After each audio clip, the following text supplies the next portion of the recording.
બધી વસ્તુમાં નવો ટ્રેન્ડ આવતો જ હોય છે, તો ગોળ ધાણા જ કેમ પાછળ રહી જાય? તો આજે આપણે ગોળ ધાણાની એવી રેસીપી જોઈશું ને, તે નાનાઓથી લઈને મોટાઓને બધાની ફેવરિટ બની જશે. જો તમે આ રીતે એક વખત ટ્રેન્ડિંગ ગોળ ધાણા બનાવશો ને, તો તમારે મહેમાનો સામે લગ્ન પ્રસંગે વટ પડે ને તેવા ગોળ ધાણા બનશે. પહેલાના સમયમાં ગોળ ધાણા આપણે શુકનમાં રાખવામાં આવતા હતા, પરંતુ અત્યારની જનરેશનને ગોળ ધાણા બિલકુલ નથી ભાવતા. પરંતુ તમે એક વખત આ રીતે બનાવીને ટ્રાય કરશો ને, તો આ ગોળ ધાણા બધાના ફેવરિટ બની જશે. જો તમારે નવી રીતે ગોળ ધાણાની રેસીપી જોવી હોય ને, તો વિડીયોને એન્ડ સુધી જોતા રહેજો. તમારું સ્વાગત છે મારા કિચનમાં. તો ચાલો તેને બનાવવાનું શરૂ કરીએ. તો એકદમ નવી રીતે ગોળ ધાણા બનાવવા માટે મેં અહીંયા શુકન પૂરતા માત્ર 1 ચમચી જેટલા ધાણા લીધેલા છે. ધાણાને આ રીતના આપણે મિક્સર જારમાં એડ કરી અને આપણે વાટી લેવાના છે. અને વાટ્યા પછી આપણે એક પ્લેટની અંદર કાઢી લેશું. અને હવે અહીંયા મેં 1 વાટકો જેટલી વરિયાળી લીધેલી છે. આપણે વરિયાળીનો ઉપયોગ વધારે કરવાનો છે. આ રીતના વધારે વરિયાળીનો ઉપયોગ કરવાથી આપણા ગોળ ધાણા એકદમ ટેસ્ટી બનશે. અને હવે વરિયાળીને પણ આપણે મિક્સર જારની અંદર એડ કરી આપણે વાટી લેવાની છે. તો તમે જોઈ શકો છો કે આ રીતના મેં વરિયાળીને હાથમાં લઈ આપણે એકદમ ફાઇન પાવડર નથી કરવાનો, પણ આપણે મીડિયમ એવી જ વરિયાળીને વાટી લેવાની છે.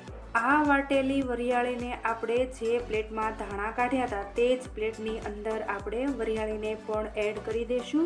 અને હવે આપણે આ વરિયાળીને સાઈડમાં કરી લઈએ. અને આપણે ગોળ ધાણાની અંદર બહુ જ મહત્વની વસ્તુ જે છે તે નાગરવેલના પાન. તો મેં અત્યારે અહીંયા 10 થી 12 નંગ જેટલા નાગરવેલના પાન લીધેલા છે. અને આ રીતના પાછળથી રીટિયાનો ભાગ કટ કરી અને આપણે રેડી કરી લઈશું. તો આ રીતના જ્યારે પણ આપણે બજારમાંથી નાગરવેલના પાન લાવીએ તો તાજા અને ફ્રેશ હોય તેવા પાન પસંદ કરવાના છે. અને આપણે કટ કરતા પહેલા પાનને 2-3 પાણી વડે સારી રીતે ધોઈ લઈશું. આ રીતના ડીટિયાનો ભાગ કટ કરી આપણે પાનને રોલ વાળી અને આપણે નાના કટ કરી લઈશું. તમે અહીંયા ઈચ્છો તો બધા પાનને એક સાથે પણ કટ કરી શકો છો. આ રીતના રોલ વાળી બધા પાનને એક સાથે કટ કરીશું ને, તો ફટાફટ કટ થઈ જશે.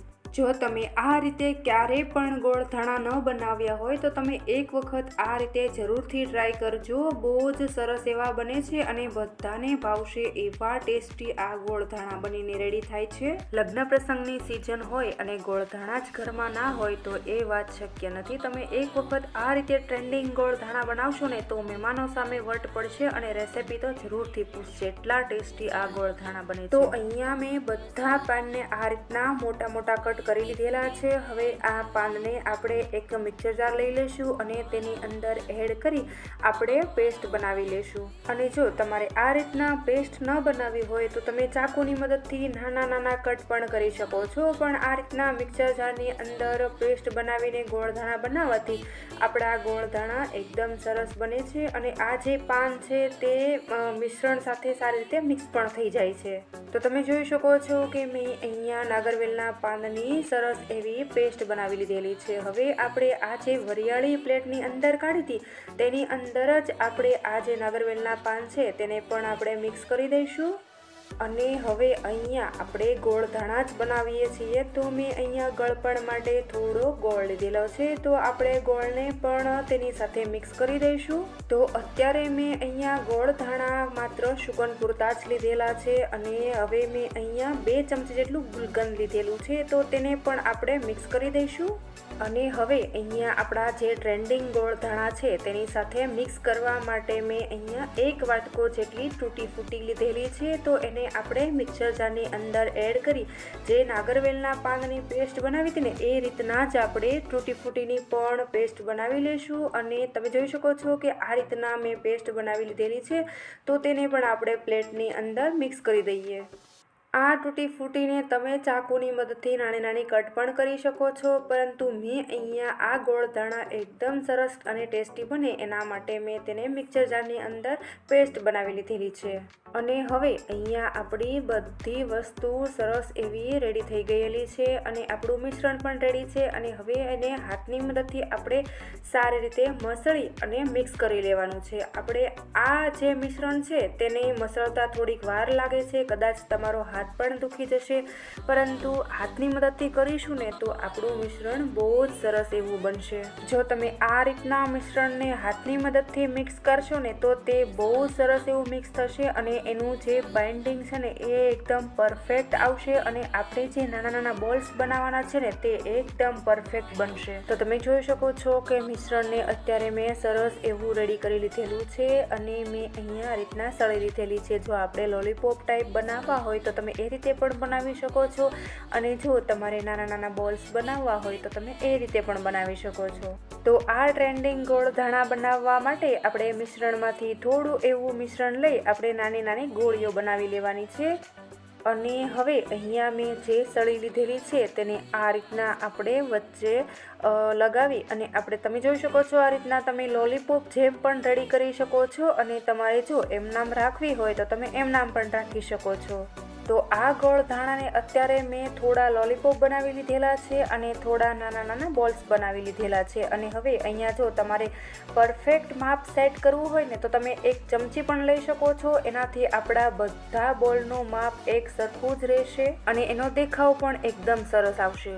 અને જ્યારે પણ આપણે આ મિશ્રણને રેડી કરીએ ને ત્યારે તેને હાથની મદદથી ખૂબ જ મસળવાનું છે. જો તમે એ રીતે મિશ્રણને રેડી કરશો ને તો તેનું બાઇન્ડિંગ એકદમ સરસ આવશે અને આપણે જ્યારે પણ આ બોલ બનાવીએ ને તો તે બિલકુલ છૂટા નહીં પડે અને પરફેક્ટ બનીને રેડી થશે. તો અત્યારે મેં આ મિશ્રણની અંદર તૂટી ફૂટીનો થોડો વધારે ઉપયોગ કરેલો છે. તેનાથી કદાચ આપણે બોલને છૂટા પડવાની શક્યતા રહે છે, પરંતુ જ્યારે મેં આ મિશ્રણને મિક્સ કર્યું ને ત્યારે થોડું વધારે પ્રેશરથી જ મિક્સ કરેલું છે, જેથી કરીને આપણા બોલ એકદમ પરફેક્ટ રેડી થશે અને તમે જોઈ શકો છો કે બોલ્સ બિલકુલ છૂટા નથી પડતા. તો ફ્રેન્ડ્સ, તમને અમારી આજની આ રેસિપી ગમી હોય ને તો વિડીયોને લાઇક, શેર, કમેન્ટ કરવાનું બિલકુલ નહીં ભૂલતા અને ચેનલ ઉપર નવા હોય તો ચેનલને સબસ્ક્રાઇબ કરી લેજો, જેથી કરીને હું નવા વિડીયો મૂકું તેની નોટિફિકેશન તમને જલ્દી મળી જાય.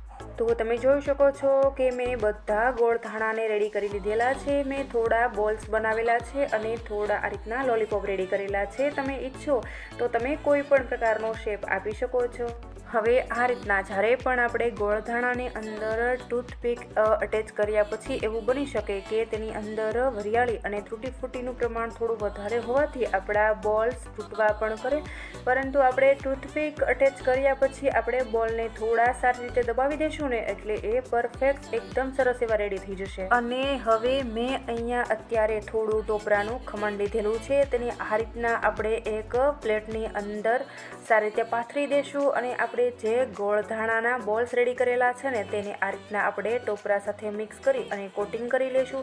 અને આ ટોપરાના ખમણને જ્યારે આપણે મિક્સર રેડી કરતા હોઈએ ને તેની અંદર પણ તમે થોડું ઉમેરી શકો છો.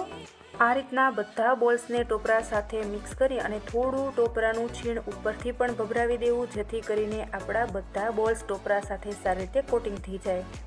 આ ટ્રેન્ડિંગ ગોળ ધાણા તમે કોઈ પણ શુભ પ્રસંગે બનાવી અને તમે સર્વ કરી શકો છો. તમને અમારી આજની રેસિપી ગમી હોય ને તો લાઇક, શેર, કમેન્ટ કરવાનું બિલકુલ નહીં ભૂલતા. Thank you.